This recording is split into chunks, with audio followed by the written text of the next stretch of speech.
listening to No Early GG. Hey everyone, and welcome back to episode 74 of the No Early GG's FPL Draft Podcast. We are back, and unfortunately Cam is out on another scouting trip, so I'm joined by Dean, my father, once again.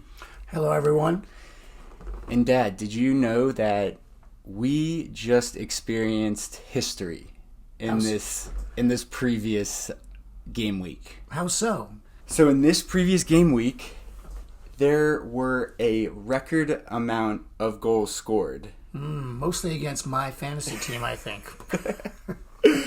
So we're back with a crazy episode, the most goals scored in a single match week when teams don't have double matches. Do you know how many goals that consisted of? I don't know, but I know a lot of folks who normally don't score that many goals. There were a bunch of braces and hat tricks by some players. So why don't you tell me how many total goals were scored, and we can kind of run through, some of the highlights from those. So there were 45 goals scored. The record was 44. And that actually happened in the 2020-2021 season. And that was in the second match week and in the 34th match week. And that was the year of COVID, so there are no fans for any of those matches. Interesting. Yeah. And sorry, actually it was tied again last year in the 2022-2023 season, game week 34. I also think, not sure exactly, but I believe it could have been the most hat tricks in a single game week. We'll get into that a little bit later, but it's good to be back. Unfortunate Cam cannot join us right now. Unfortunate for him, fortunate for me, of course. But we will be getting into this upcoming game week, and I know my dad likes to talk about how his team did in the past game weeks. We'll definitely get into that. Not really. I don't want to talk about it after I stop crying. Yes, so we'll definitely have a lot to talk about there, and we'll just get right into it. All right, Dad, why don't you start us off with how your team did? Well, one of the most disappointing weeks of the season. What are we in, week 24 now? Yeah, this is my third loss in a row.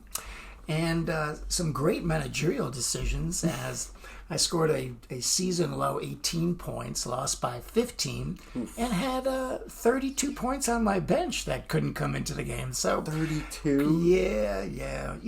I have Flecken as my backup keeper, had him on the bench against Man City, and he had an assist. As one would, yeah. Yeah, of course you'd keep him on your bench, but he had an assist to Maupay, who has scored in 3 straight now. He also had 12 saves because Man City is going to just keep firing shots at him. And so he scored a ton of points. And Dubravka, my starter against Luton, had 1 point. So that was a great choice there. Has Dubravka even had a clean sheet yet? He's had 1. Well, yeah. And I have Byrne as well. And the two of them together this week got a total of 0 points for me. -1 for Byrne. Yeah. It sounds like Cam's little debacle last year when he had De Gea and Shaw. And he always started the wrong one, but... Yeah. It was just bad choices. And I also, I thought Michael Olise, was healthy, had him in my starting lineup, shouldn't have been in at all. And old man Hodgson put him in for 10 minutes, and now he's out for the next 3 months, 2 or 3 months. And he got me 1 point, so I couldn't get Alex Moreno's 14 points on the bench to come in. He had an assist and a clean sheet. Wait, but before Moreno would have subbed in, there was someone else you had on your bench. Oh, is there someone? Oh, João Pedro, who said he was injured and probably wouldn't play. So I had Nicholas Jackson in since he was back from AFCON, and he only played for 30 minutes or so. Well, I'm glad that you brought this up, because one of the cardinal principles of this podcast, which I've told you from the day you started playing FPL, if you believe a guy's injured, you keep him in there. Well, I had Elise, and it didn't work for him. But for Jackson, I thought he was back from AFCON. He played 27 minutes and only got 1 point. He did score today in the FA Cup, and that doesn't help at all. My main thing was that you started this Sheffield guy. Ben Brereton okay, over Diaz. João Pedro. Well, Brent Brereton, as you know, in his first couple of matches since he was signed in the January transfer window, he had a goal in his last 2 games, and so he had 7 points in each of those. And so against Villa, who was terrible the week before, Villa rebounded and won 5-0, and he only got 2 points. And so, but looking at the history of the past 2 weeks, I thought it was a good pickup, a good start. That did not work at all. Yeah, I just came across this stat, just completely random, just pulled it up, This marked the second time in the last 5 appearances that João Pedro made his mark, as he is up to 3 goals and 1 assist in that span. Yes. Yes, he must have missed that. But it was all about the injury, not about his production, because I start him every week because he's been producing, and he's been great. And he's also, most of the time, he's on pens, so he has a good chance of scoring. But when I saw the potential injury, stupidly left him on the bench. So, got crushed. I fell to 6th place, far out of 1st place at this point, but there's still 14 matches to go, so I'm not giving. I would never give up, but it was a miserable week for me. That's all I can say. All right, well. And how did your team do, Noah? Yes, so I am glad that you're joining me today so we can talk about our league, because I won again. Not the greatest managerial performance. I can't, blame my players. I won with 29 points. I was actually playing the previous team that was in 2nd place. I am now in 2nd place, but I beat them. They also scored 18 points, so would have been a great match for you there. Yeah, without a draw at least. Look at that. Yeah, but kind of sucks. I actually was pulling for you this week because you were playing my good friend Peter, who is in 1st, but barely. He knows he's hanging on by a thread, so that's fine. I appreciate you leaving him for me, because every time we play against each other, I crush him. So not really worried, but it would have been nice. Oh, yeah. So, my team, Bruno was finally back. He had an assist and a clean sheet, so maybe not fully back, but at least he got some points. Cole Palmer scored and got a bonus. Udogi had an assist, but -1 for goals conceded. I also left a lot of points on my bench. Garnacho. That was dumb. This week I'm actually going to start Garnacho over Kudus. Yeah, I'm gonna look into that a little bit more. But yeah, left him on the bench. Left Diego Carlos on the bench, who got a clean sheet.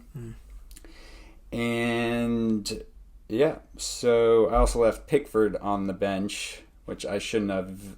He only got 2 points though, so I wouldn't really compared to Dean Henderson, who ended up with 0, but 4 goals conceded. Could have been better. But yeah, there were a ton of goals. Probably one of the most fun match weeks, to watch if you like goals.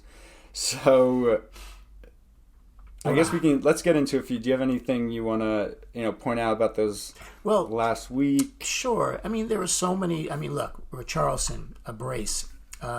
Didi Fofana, who came from Chelsea, and he signed with, Fulham or Burnley? Where did he go? One of those two. Where's Didi Fofana? Well, he scored 2. I think Fulham. I think he's on Fulham. But if I'm wrong, I apologize. But he also had a brace. Longstaff had a brace. Garnacho had a brace.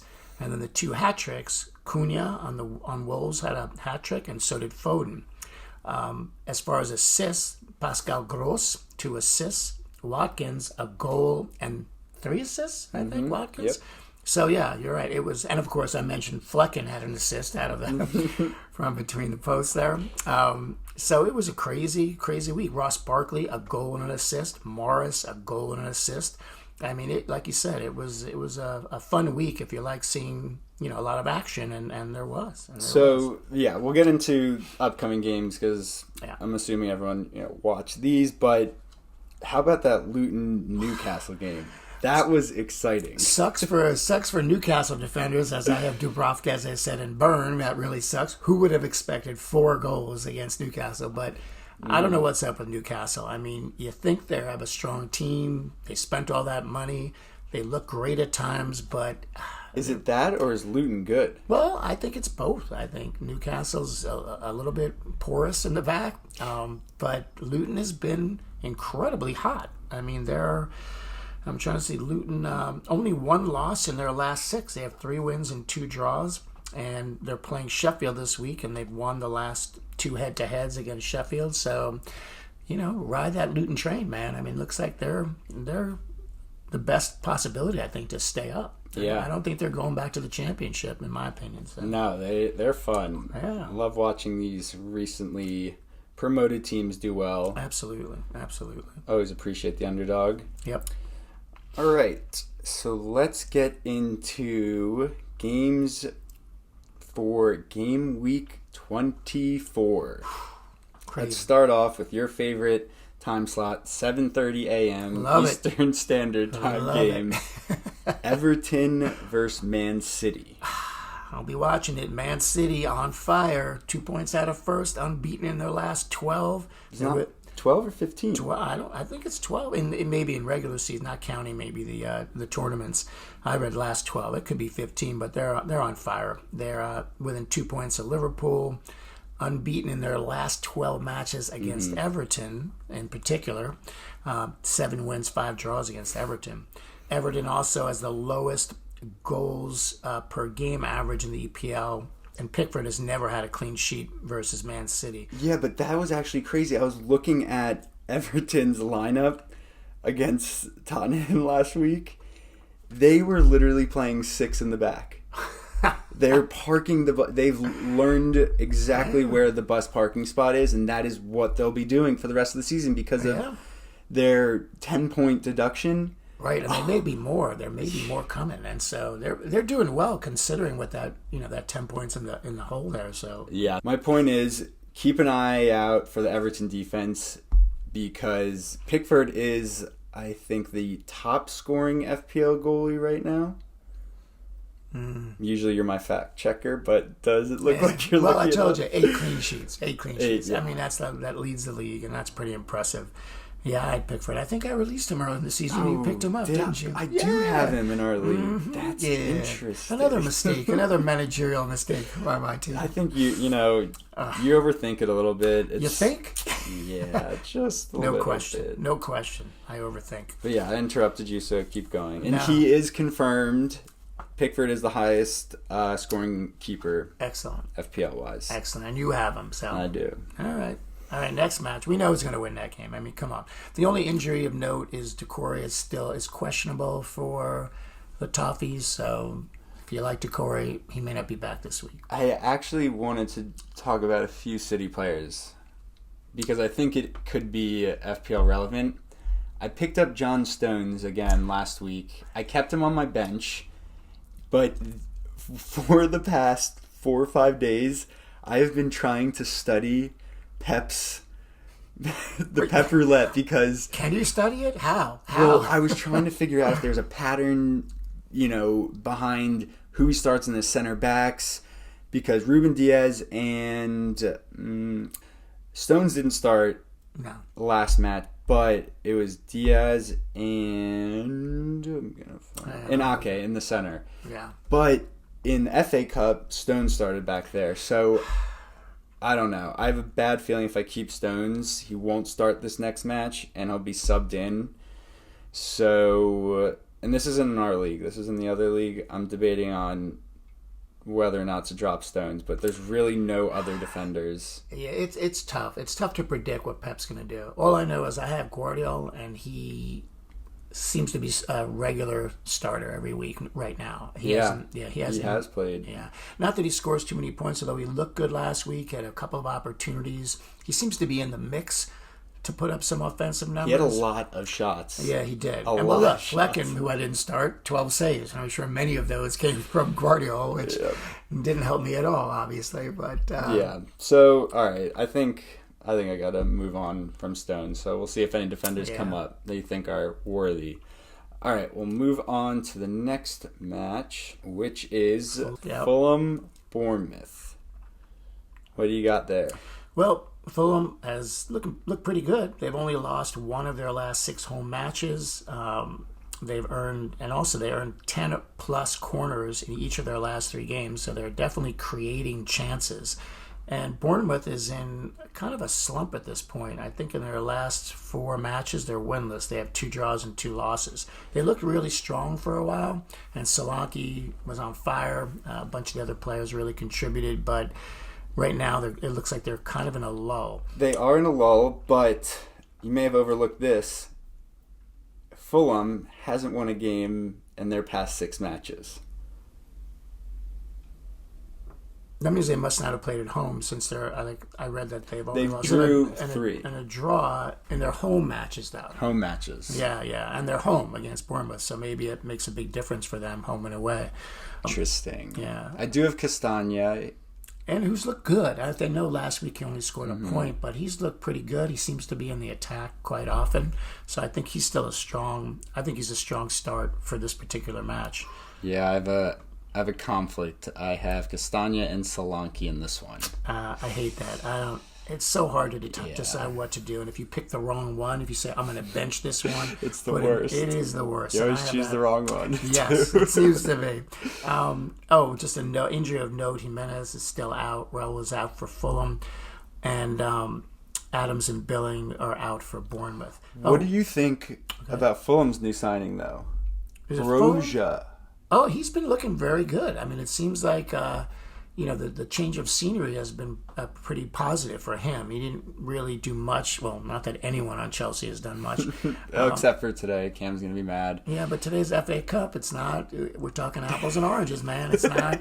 An FA Cup, you can look fantastic. Like, hey, Nicholas Jackson scored today, and it doesn't seem to be scoring in the Premier League game. So yeah, but no, Broja, he just transferred in during the January transfer window. He played 17 minutes against Burnley, but I do expect him to play a lot more.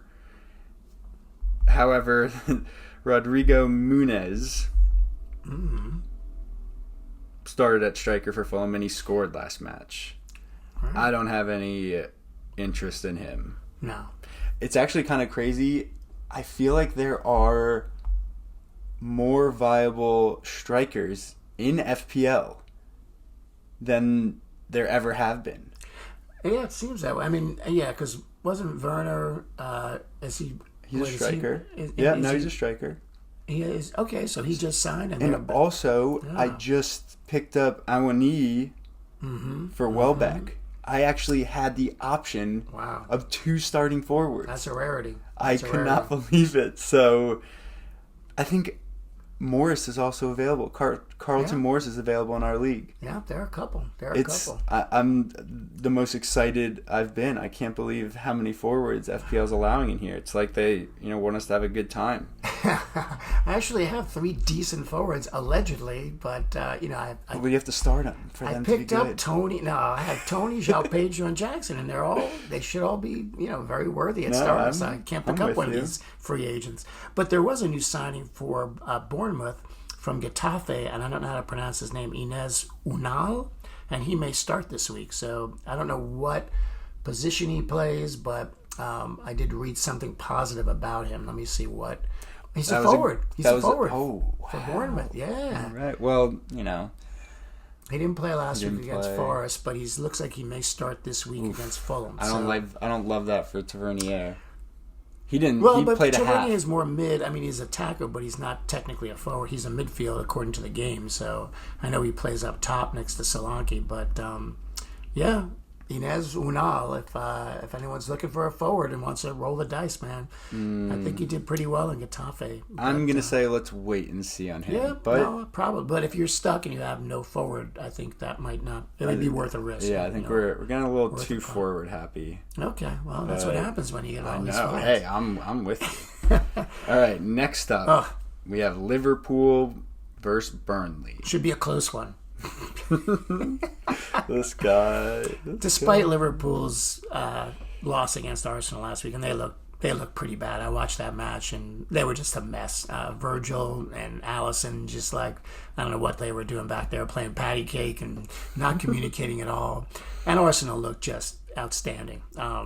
But Liverpool have won 9 of their last 12 head-to-heads against Burnley, and they have clean sheets in their last 4, so against Burnley. So I don't know. It's So this will be an interesting match from a FPL lineup perspective for Liverpool because, what do we do? What's going on in the back? I'll set the scene. Mm-hmm. Trent is back from injury. True. Robertson is back from injury. True. Kanate got a red. He's out. Bradley's probably still out because the death of his father. So he may be out another week, may be back. But even if he's back, who knows where his head can be at this point. So Gomez has been starting. What are you laughing at? Well, because I just read that starting. stat. I know, but he hasn't. It's funny. He's the one player. He hasn't scored a goal, I think, ever in his career. 600. Well, he's a defender. Yeah, but is he the only one? He can't get his head on or anything. He's one of the few. He's never scored. He gives it all to Virgil. Yeah, well, apparently. I'm just saying, from a fantasy standpoint, I've had him before. Wow, and he's been on Liverpool since 2015. I actually did not know that. I don't think he scored, has he? All right, well, there's some trash talk on Joe Gomez, who will probably be starting. Mm-hmm.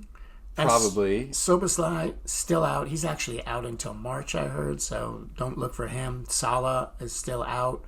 Matip is still out. And like I said, and Samakis is still out. I mean, they have a lot of injuries, but a lot of guys coming back. I also saw a stat, I think it was sent in one of my groups, that Liverpool haven't won the past 5 matches that Darwin hasn't started.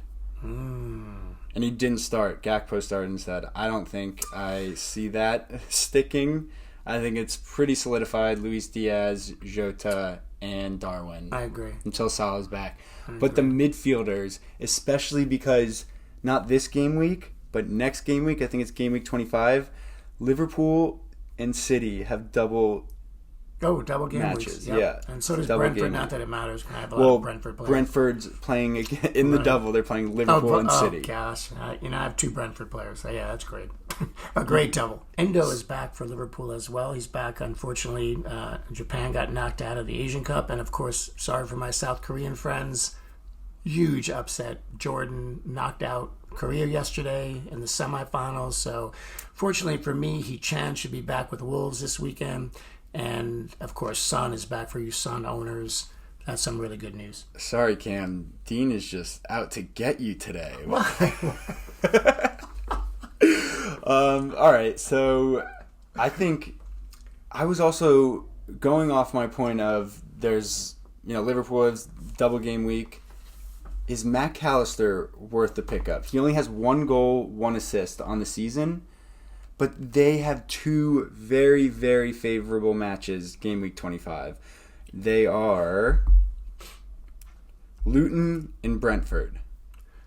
Well, I wouldn't say Luton is an easy start anymore. They've been playing well. But they let up goals. They do let up goals. So, yeah, if you have an offensive player. But McAllister, great player. I think this is the old real life versus fantasy.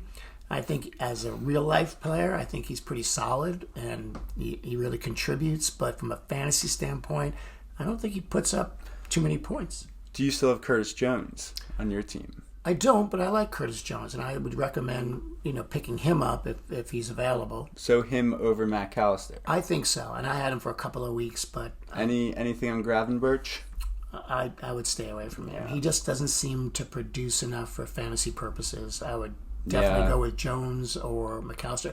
And Harvey Elliott, who I've had over the years, and I've been doing this a few years, love him when he plays. He's exciting, but how often does he play? How often does he produce? Fun to watch, though, for sure. But, yeah. We are a Harvey Elliott podcast, at least for 2 out of the 3 of us are. Yep. All right, let's move on. Oh, excuse me. One thing about even though Liverpool has dominated Burnley over the years, in January of 2021, Burnley upset Liverpool 1-0. Maybe it can happen again. Could happen again. Okay, next game, which we probably would have thought this was a snooze fest 20 weeks ago, but Luton Sheffield. I mean, I think all signs are pointing to Luton in this one. I agree. Although I do have Ben Brereton Diaz, who hopefully will continue his scoring ways. Although he took a break last week. All right, you're not going to start him again, are you kidding? I like the way. I mean, look, January signing. He's exciting. I think what team was he on before? He came from La Liga, maybe. But he's stumping me there. I can find that out though. Watching those Luton games, he's exciting. He makes stuff happen, man. I don't know. I'm just saying. But he came from Villarreal. Villarreal, and good before team. that, he was on Blackburn for about 4 years, and then he was on Nottingham Forest before that. Okay. And Luton right now, as we mentioned earlier, outside of the drop zone, only one loss in their last 6 matches. They've won the last 2 head-to-heads. And Sheffield, a note here, no team has allowed 59 goals in 23 games since Fulham did that in 1965. Wow. Luton has also scored a goal in their past 5 games, which is great for Carlton Morris owners and Adebayo owners. Mm-hmm. And then, even Ross Barkley's looking great. Barkley's looking very good. We've never really talked about Luton players on the pod, but I think it's time. Yep. They've earned their spots for sure. So agreed. Yeah, I think this will be a fun game. I want Luton to just beat up on Sheffield. I think it would be fun. All right, let's move on.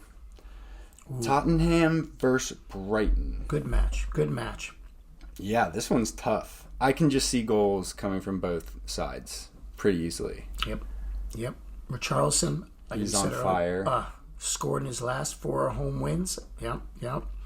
João Pedro, of course, for Brighton. We talked about him. Didn't start him. 2 goals and an assist in the last head-to-head against Tottenham. Do you have any info on Evan Ferguson?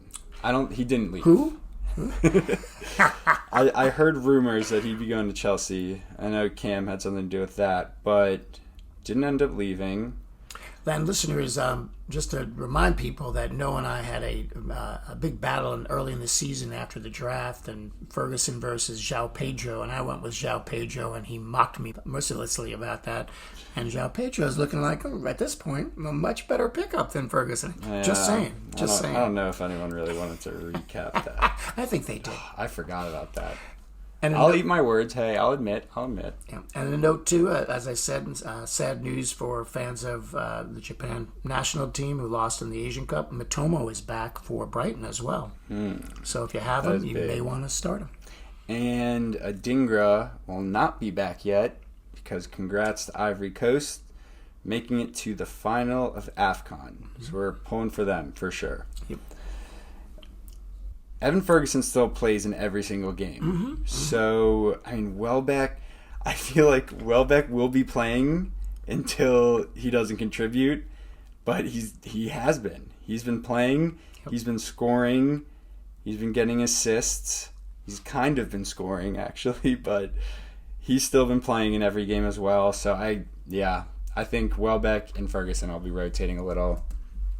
But yeah, João Pedro is definitely the stud up there attack-wise. And, Brighton haven't been great. At least they had a good comeback against Palace. Yep, after losing to Luton 4-0, they came back and won 4-1 against Palace. Also, just injuries of note, and Enciso's still out, March is out, Milner's out, Veltman's out for Brighton, and for Tottenham, Sessegnon, and of course Solomon's been out for most of the season now, so those are the big injuries. I didn't even realize Lamptey started. Yes, Lamptey looked very good last week, but awesome. Is he going to start? I mean, that's the question. You roll the dice. He's always in the attack when he's in, but is he going to start? That's a big question mark. Anything to note from Spurs? They've been playing well. They've only lost 1 of their last 8. 5 wins, 2 draws, and a loss. 4 consecutive home wins, and they are home against Brighton. So even though I think it'll be a good match, I think you got to give the Spurs the edge in this one since they're home. I can, just to keep it on record, I can see this game ending 2-2. So we'll see. All right, moving on to the next match: Wolves against Brentford. Wolves. What is up with the Wolves, man? They look like a totally different team. Yeah. They look good. They look good. And they're scoring a ton, too, which is crazy because every time I see Wolves, I think, defensive battle. I know it's kind of changed the past few years, but 3 goals against United and then 4 goals against Chelsea. They've scored 2 or more goals in their last 9 matches. And that's Wolves we're talking about. Almost. Okay. Against Brighton, there's a shutout. But aside from that, yes. Yep. They have, I'm going through it. Yeah, they've been crushing. They've been scoring. They scored in, every game except for that one against Brighton. And Pedro Neto, really, him coming back has been just amazing. He has looked fantastic. I hate Neto. Yeah, I do too. But he has just been a force. And of course, last week, Cunha had the hat trick, and he's been looking great. There was, it's been a while since we recorded an episode, but I was so mad when he flopped. And, of course, whatever referee was just throwing the game, gave him a PK. Like, how do you believe Pedro Neto? I mean, even VA, I can't get into it. But that was blasphemy. Yeah, Brentford. Okay, so Brentford's interesting because I don't have much faith in them anymore. I am not excited about having any of their players. I dropped Wisa before AFCON, and I was a little bit nervous about it, but with, this new injection of forwards, somehow I'm not regretting that decision, and I have no interest in picking him back up. Only bright spot on Brentford, well, maybe there's 2, Flecken. Oh, is he a bright spot? Maybe he got an assist. I mean, no, he's been pretty lame this year. Yeah. Tony, I have Tony who I picked up. That's what I was leading up to. Yeah, and Brentford is just pathetic, unfortunately. They've lost more Premier League games than any other team, since the start of last season. I think they've lost 21 matches. I mean, it's just, they're not looking good. I mean, they have a ton of injuries as well. Obviously, I had Mbuemo, and he was fantastic, and then he was out basically for the entire second half. He's not coming back to the last few matches. Hickey's out. Henry's been out. Sade, the singer and player, he's out. It's been miserable. But your favorite, Neil Maupay, is looking to score in 4 successive Premier League matches. That'll be a record for him. He's never done that before. One final note about Brentford, and I would recommend a player that I've had on and off for the last couple of seasons, Richarlison, signed with Brentford, and he's been looking good since he's been playing. He's a player. A player? He's a player. No, he contributes in the attack. He had 5 crosses last week. He contributes on the attack. He's one of those attacking wings, and you're not going to get a clean sheet, obviously, but you could get an assist. He did look good. I remember, watching some of that Man City Brentford game. He was involved. So if you're desperate, go ahead. But also to note, Brentford has a double game week, game week 25. Wait, you're on me. 2 times 0 is what? Oh, that would still be 0. Okay. I'm a little sore from my loss last week and having Flecken on the bench, but he and in the double, I don't even know if it's of any value to add a Brentford player because of this, because they play Liverpool and City. Yeah, I'll have Tony in there just because obviously. Well, Tony's worth it. Yeah, of course. He's a great start there because City, has trouble keeping clean sheets, and Liverpool are not invincible. So exactly, that's fair. All right. Next we have Nottingham against Newcastle. I don't know why I said Nottingham. Forest against Newcastle. Yeah. I actually don't know. I think Newcastle should win. I hope so, since I have a bunch of their players. The sad news for you Isak owners, he's out for a couple of weeks, man. Their forwards are just so fragile. Wilson is back for the moment. I mean, I love him. Great player when he's in. So fragile, and I don't know what. I mean, obviously you have to start him this week because Isak is out. But I guess Almiron, since he didn't get transferred to Saudi Arabia like all the talk. Oh, I didn't even know about that. They were looking to sign him, but they couldn't do it. So it looks like he is the one to the one to use. And Forest at home, they play well. And so this could be a good match, and considering Newcastle's form of late. The one bright note for Newcastle, Anthony Gordon looked like he might be out, but it's not as serious as they thought. So if you have Anthony Gordon, it looks like he'll be back. He'll be back this week, as far as I can see. And of course, we talked about Sean Longstaff earlier. Had a brace. He's a hometown boy, and it's a good story. Is he worth the pickup, you think? I think he might not be a bad pickup, man. I kind of am with you, especially with Joe Ellington being out, I think, for the rest of the season, unfortunately. Yeah. Someone's got to take his place there. Bruno G had, I think, an assist last game. Yeah. But yeah, I mean... Also, Lewis Miley is looking very good. Yes. He plays, and he's a good player. That midfield is looking good. I wish I had them. I have all the defenders who haven't looked that good, but the midfielders are looking pretty strong. And also, you know who's back for Newcastle? He doesn't know. That's that pause. I don't know. Harvey Barnes is back. He also scored too, and I was a week too late in picking him up. I know you know exactly who you are. Picked up Harvey Barnes, both my leagues. Good for you. So that's actually going to be interesting. Well, now that I'm looking at the lineup, I'm going to guess. If Wilson's, I don't even know if Wilson will start. He may not. I think it'll be Almiron, Gordon, and Harvey Barnes. Wilson will come in. It's going to be a mix of those four. I can probably guarantee that. Jacob Murphy, I thought he scored, but I think it was called back against Luton. I don't remember. Barnes scored. He only played 27 minutes, and he scored. Yeah. Yep. Yeah, so Forest Origi scored today in the FA Cup. They did beat Bristol City, I think you mentioned that, in penalties. 1-1, yeah. So happy for them there. Iwani subbed in, but I think they're just easing him in. I expect him to be starting because when he does, he scores. When he plays, he scores. So hoping for a lot there. Caleb Hudson-Odoi scored against Bournemouth. And Gibbs White is, he's still on the team. Good player, but hasn't really produced as much as last season. He was a force last season. Yeah. He's cooled off a little bit. Still, I think he still has the potential to put up points, offensive points. Yeah, I can't get rid of him. No. He did score the first penalty in their shootout today, so wow. I mean that's good, I hope. Yep. But yeah, right. Now we'll move on to West Ham versus Arsenal. Could be a good match at West Ham.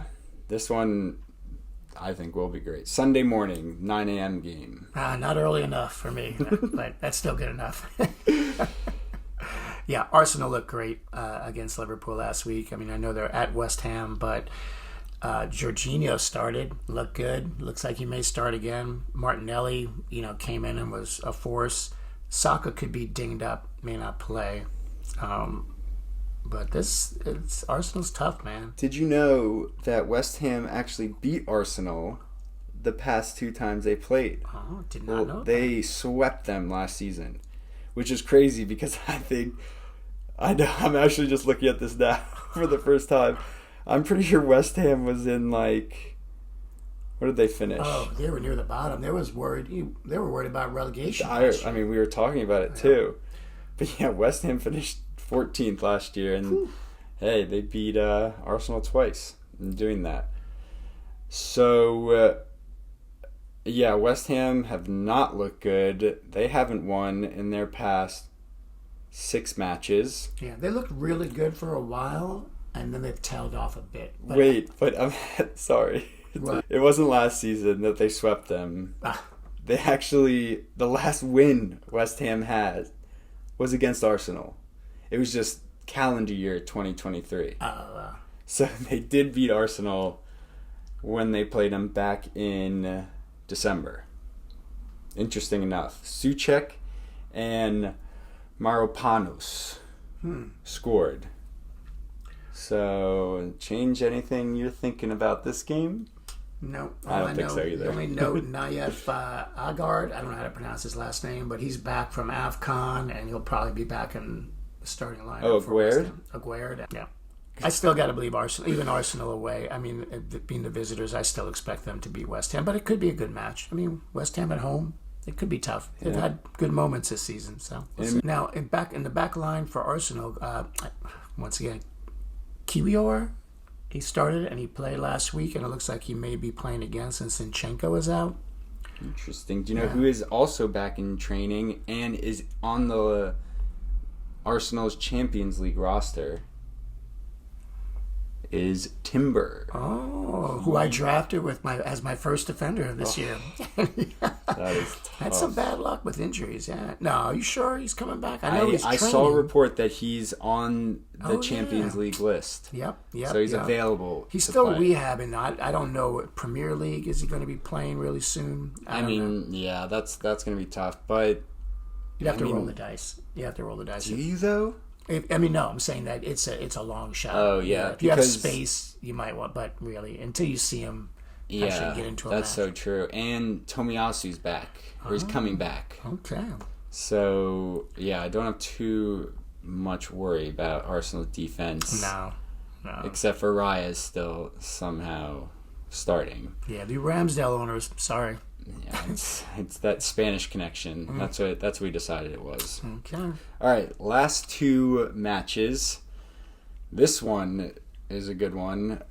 Man U against Villa. Unfortunately, Villa had a very tough loss to Chelsea today.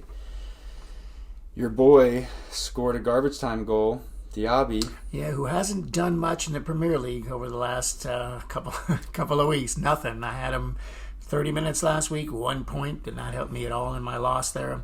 He hasn't looked very strong. Started the season incredibly well. Has tailed off significantly. So you have to think Unai Emery is doing something intentional. I feel like he switches up the lineup every single game. Yep. And I mean, Villa's they've been good. So yeah, it's tough. Yep. It's tough. Watkins hadn't been doing too great, but obviously bounced back very strong against Sheffield. He needed that. Yep, and as I say, Moreno on my bench had a fantastic game last week with an assist. Moreno's a great player, and I have him. I'll probably start him, even though I have Luke Shaw and Rashford on Man U. He attacks. Digne's still out. He's an outside back who gets into the attack quite often. Also, Pau Torres is back. Did not play today, but he is back from injury. You don't have him. I don't have him. I released him because of his injuries and such. And he's a center back, so he doesn't. I think you might have to change your team name then. I might have to, unless I reclaim him. They don't let you change your team name too many times, so you gotta. I've already been banned from my team name earlier this season. So, but Villa's looking good. They're obviously a strong team. They're looking for European play for next year, whether Europa or Champions League. They're always in the hunt. Man U has been looking better, although of course Harry Maguire is back in the starting lineup because of injuries, and he'll be playing. So I mean, Slabhead is just look out, cruising. Yeah, and Rashford looks like has gotten some of his mojo back in the last couple of weeks since he was benched for a number of games. Had that little incident at the nightclub in Belfast. All right, hey, it's an internal matter. Hey, I have Rashford in our league. You have him in yours. It's an internal matter. We're not going to talk about that right now. They're dealing with it internally. We can trust that. Okay. And also Højlund, for those of you who were patient with Højlund, he obviously struggled mightily in the first half of the season. Now he's looking like we expected him to look. Yeah. Once he got comfortable in the Premier League, he's a force. And if you have Højlund, you gotta have him in there. He's going to score a bunch of goals. All right, how about this? Right now, can you rank Man U attackers based on who you'd want for the long term? Well, I gotta say, I let you grab Garnacho from even though I was lower in the standings a couple weeks back. Yeah, I could have had Garnacho. I passed on him. You picked him up, and he's been on fire since then. I don't even have room in my starting lineup for him. Well, I know you had 16 points on your bench, I think, with him, right? Garnacho, I would say probably number one. Højlund number 2, Rashford number 3, and Bruno number 4. Bruno number 4. Yeah, I just don't see it this season. It's like those other dudes seem to be putting up much more attacking numbers than Bruno. Go ahead. What are your 4? Rank the top 4 there. I still have faith in Bruno.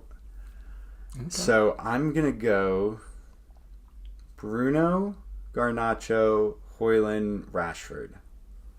Okay. I respect it. Yeah. I respect it. We'll see. I think, Bruno, let's see. What's he at for this year? Doesn't have too many goals. We'll look into that one a little later. But sticking with Bruno as my number one Man U player. Yeah, right. And fortunately, I have him. And Garnacho. Oh, I have my top two. Funny how that happens. In the last game of game week 24, Crystal Palace against Chelsea. Well, Palace is a mess. I had such high hopes when I picked up Olise early, even though he was out for most of the first half of the season. I took him early, sat on him until he got back in, and when he plays, he is one of the best players, the most exciting players in the English Premier League. I'm 100% with you. However, as we saw last week, incredibly fragile hamstrings, and he's out again and probably for the rest of the season. And so I'll be releasing him this week and looking for another midfielder. But when he played, man, he was incredible. Unfortunately, his partner, Eze, also out for out again for another couple of weeks. No. So I don't really see, even though Chelsea, sorry, Cam, Chelsea is just... I mean, I have Nicholas Jackson and Gusto. I usually throw out there every week. Gusto got me 0. Jackson got me 1. But looking at Palace, even though Palace is home, I got to believe Chelsea's going to come out on top. Yeah. Yeah. I think that. I mean, they came off a great win today. However, I did see a stat that Graham Potter and Pochettino had a pretty identical record. Interesting. Yes. Interesting. So I'm a Graham Potter advocate. I think he might be going over to Palace too. That's a good possibility since Roy Hodgson's 95 or something. So if that somehow happens before Monday, when these two teams play each other, I'm going to give Palace the edge there. Oh, look at you. No, I'm just kidding. But, yeah, I mean, even now that I didn't even realize Eze was out, but, that is not good for Palace. I mean, they beat, who did they play like 2 weeks ago? Sheffield, which they should have done a lot more handedly. They won 3-2, but Eze had 2 goals, and Olise had a goal and 2 assists. So, Palace revolves around them. That's going to be tough. I don't even know. Mateta and Edward, I think I've been splitting time. Looks like Mateta's been getting a lot more time, actually. So, not sure if Edward has been injured. Admittedly, I have not been paying attention to Palace very closely. And I'll pay even less attention to them now that the 2 studs are out. What do you think about their new signing, that 19-year-old from Blackburn, Adam Wharton? He got into the starting lineup, I think, and he's a hotshot, man. He looked really great in the championship for Blackburn, and he seems to be taking that spot in, I think, center back, right?